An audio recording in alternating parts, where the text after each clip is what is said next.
লক্ষ্য 26 নজর গ্রামে রাজ্য বাজেটের সবচেয়ে বেশি বরাদ্দ পঞ্চায়েত ও গ্রাম উন্নয়নে। দু দফায় মোট 28 লক্ষকে বাংলার বাড়ি, ঘরে ঘরে জল, রাস্তা তৈরিতেও বাড়তি জোর। রাজ্য বাজেটে বিপুল বরাদ্দ।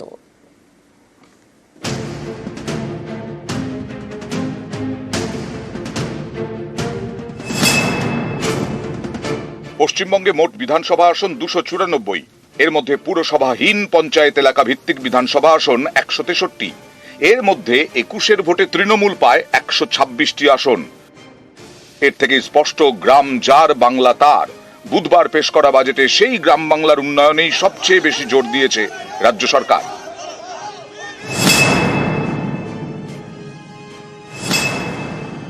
এবারের বাজেটে সবচেয়ে বেশি বরাদ্দ করা হয়েছে পঞ্চায়েত ও গ্রাম উন্নয়নে 44,139.65 কোটি টাকা।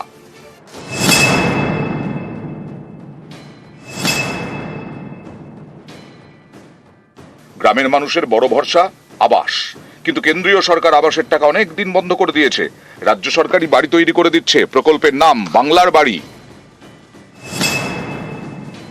বাংলার বাড়ি প্রকল্পে প্রথম পর্যায়ে 12 লক্ষ উপভোক্তাকে 60,000 টাকা করে দেওয়া হয়েছে। বাজেটে বলা হয়েছে এবার আরো 16 লক্ষ বাংলার বাড়ির জন্য টাকা দেওয়া হবে। 28 লক্ষ পরিবারকে বাড়ির জন্য এই বাজেটে অনুদান করা হয়েছে। 12 লক্ষ মানুষকে আমরা অলরেডি ওদের 14,500 কোটি টাকার মতো লাগবে, সম্ভবত 1400। আমরা অলরেডি হাফ দিয়ে দিয়েছি ডিসেম্বরে, 14,000 সামথিং, এবং বাদ বাকিটা পাবে ওরা জুন মাসে, 6 মাসের মধ্যে। আর দ্বিতীয় যেটা 16 লক্ষ আজকে আবার নেওয়া হলো নতুন করে, যেটা আমরা 28 লক্ষ সার্ভে করেছিলাম, ফিল্ড সার্ভে, সেই 16 লক্ষ মানুষ যারা লিস্টে আছেন এখনো পাননি, তারা ডিসেম্বরের মধ্যে প্রথম কিস্তি পেয়ে যাবেন অর্ধেক, এবং সেকেন্ড কিস্তি তাদের বাড়ি কমপ্লিট হবার আগেই আমরা দিয়ে দেবো। গরিব মানুষ মাটির বাড়িতে থাকা খুবই অসুবিধা হয়। রাজ্য সরকার ঘোষণা করেছে 16 লক্ষ বাড়ির জন্য। ঘর যদি পাই খুবই উপকৃত হব। প্রথমে আমরা ধন্যবাদ জানাচ্ছি আমাদের প্রিয় মুখ্যমন্ত্রী মমতা ব্যানার্জিকে। এলাকাবাসী হিসেবে আমরা গর্বিত এবং আনন্দিত। হ্যাঁ, আজকের বাজেটের ঘোষণা শুনলাম। বাংলার এই আবাস যোজনা নতুন করে 16 লক্ষ উপভোক্তা এই সুযোগ পাবে। আজকের বাংলার মুখ্যমন্ত্রীর এই ঘোষণাকে আমরা সাধুবাদ জানাই। অনেকের মতে এই ঘোষণা অত্যন্ত তাৎপর্যপূর্ণ, কারণ বাংলার বাড়ি প্রকল্পে টাকা দেওয়া মানে শাসক শিবির বারবার কেন্দ্রের বিরুদ্ধে আবাসে বঞ্চনার অভিযোগে সরব হতে পারবে। এছাড়া গ্রামের মানুষের জন্য বাড়ি করে দেওয়া মানে সংশ্লিষ্ট ব্যক্তির ব্যক্তিগত লাভ, গরিব মানুষের জীবনযাত্রার উন্নতি, ভোটে এর ডিভিডেন্ড পাওয়ার জোরালো সম্ভাবনা।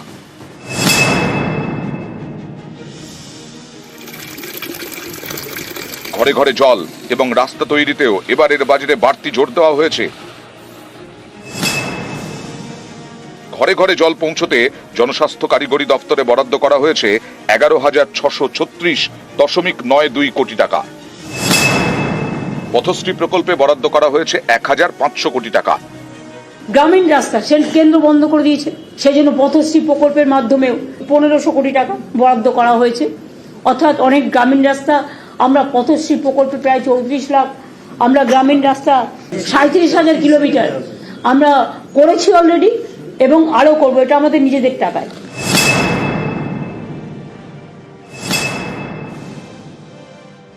বাজেটে ঘোষণা করা হয়েছে এবার 70,000 আশা কর্মী এবং 1 লক্ষেরও বেশি অঙ্গনওয়াড়ি কর্মীকে স্মার্টফোন দেওয়া হবে। এর জন্য বরাদ্দ করা হয়েছে 200 কোটি টাকা।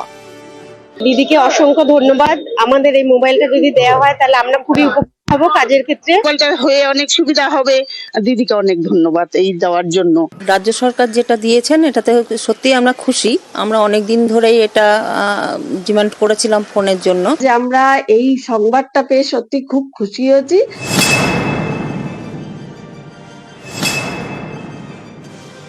কৃষি বিভাগে বরাদ্দ করা হয়েছে 10,000.79 কোটি টাকা।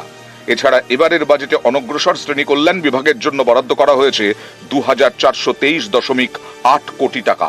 স্বনির্ভর গোষ্ঠী ও স্বনিযুক্তি বিভাগের জন্য বরাদ্দ হয়েছে 798.57 কোটি টাকা। 2026 বিধানসভা ভোট, তার আগে শেষ পূর্ণাঙ্গ বাজেট। এই বাজেটে গ্রামের উন্নয়নেই বাড়তি নজর। নিউজ 18 বাংলা। রাজ্য বাজেট পেশের দিনই কেন্দ্রীয় অর্থমন্ত্রীকে নিশানা করলেন মুখ্যমন্ত্রী মমতা বন্দ্যোপাধ্যায়।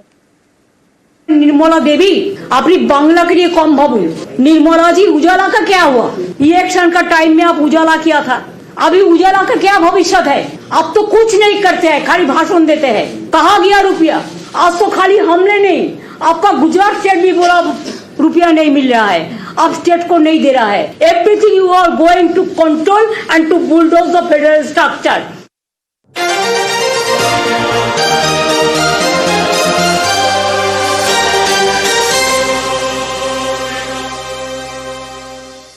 অপরাজিতা আইনকে দ্রুত কার্যকরের দাবিতে এবার রাষ্ট্রপতির কাছে তৃণমূল কংগ্রেস।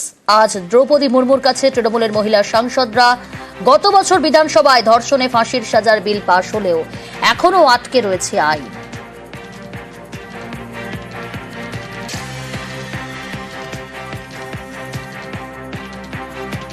পশ্চিমবঙ্গেও কুম্ভ মেলা। হুগলির ত্রিবেণীতে মাঘী পূর্ণিমায় পুণ্য স্নান। ভোর থেকেই গঙ্গার ঘাটে ভিড় চোখে পড়ার মতো।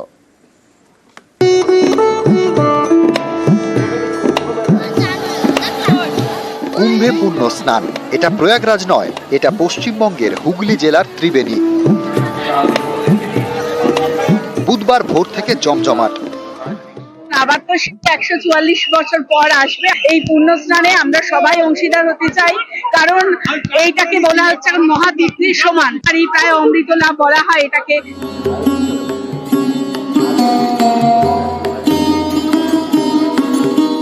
দু 2022 থেকে ত্রিবেণীতে শুরু হয়েছে কুম্ভ মেলা। এ নিয়ে 4 বছর। বুধবার মাঘী পূর্ণিমা, তাই ভোর থেকে ত্রিবেণী গঙ্গার ঘাটে ভিড়। শুরু হয় পূর্ণ স্নান। আমরা করতে এলাম, খুব ভালো লাগলো, কিন্তু পুলিশের সহযোগিতায় আমরা ভালোই। মহাদেব আছেন, ওনাদের আশীর্বাদে উনি যাতে সবাইকে আশীর্বাদ করেন, শানটা ওইটারই উল্লেখ। আর এটা 700 বছর আগেকার, এখন আবার নতুন করে শুরু হয়েছে।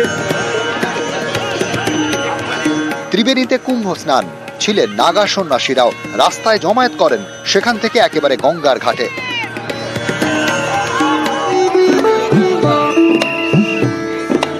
হুগলি লোকসভা আসনের তৃণমূল সাংসদ রচনা বন্দ্যোপাধ্যায়, তিনি পৌঁছে যান বঙ্গ কুম্ভ মেলায়।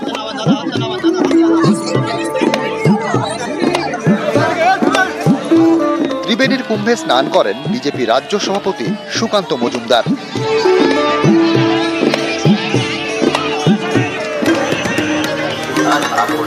বিভিন্ন জায়গা থেকে এই ত্রিবেণীর কুম্ভে ভিড়। এই ভিড় সামলাতে দিনভর ব্যস্ত স্বেচ্ছাসেবক এবং পুলিশ। ডিজাস্টার ম্যানেজমেন্ট ট্রেন ছেলেরা আছে ঘাটে, দেখতেই পাচ্ছেন ঘাটে ওনারা কাজ করছেন। হঠাৎ কিছু আনটোয়ার্ড কিছু এমার্জেন্সি হলে এখানে রেস্কিউর জন্য, প্লাস একটু মুভমেন্ট যাতে পাবলিকের মুভমেন্ট যাতে ঠিকঠাক থাকে সেইটা আমরা চেষ্টা করছি। আমরা ত্রিবেণী কুম্ভ পরিচালনা থেকে আমরা আয়োজন করছি এবং বিভিন্ন সরকারি প্রশাসনের সহায়তায় হচ্ছে। 144 বছর পরে ফিরে আসা সেই অমৃত স্নান, লক্ষাধিক মানুষ অলরেডি স্নান করেছেন।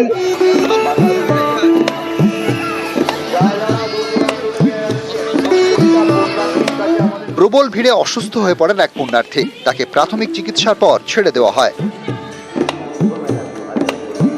বঙ্গে কুম্ভ মেলা, গঙ্গায় পুণ্য স্নান, বিভিন্ন রাজ্য থেকে সাধুরা এসেছেন। সব মিলিয়ে ত্রিবেণীতে জমজমাট কুম্ভ মেলা। হুগলি থেকে সোমনাথ ঘোষ, নিউজ 18 বাংলা।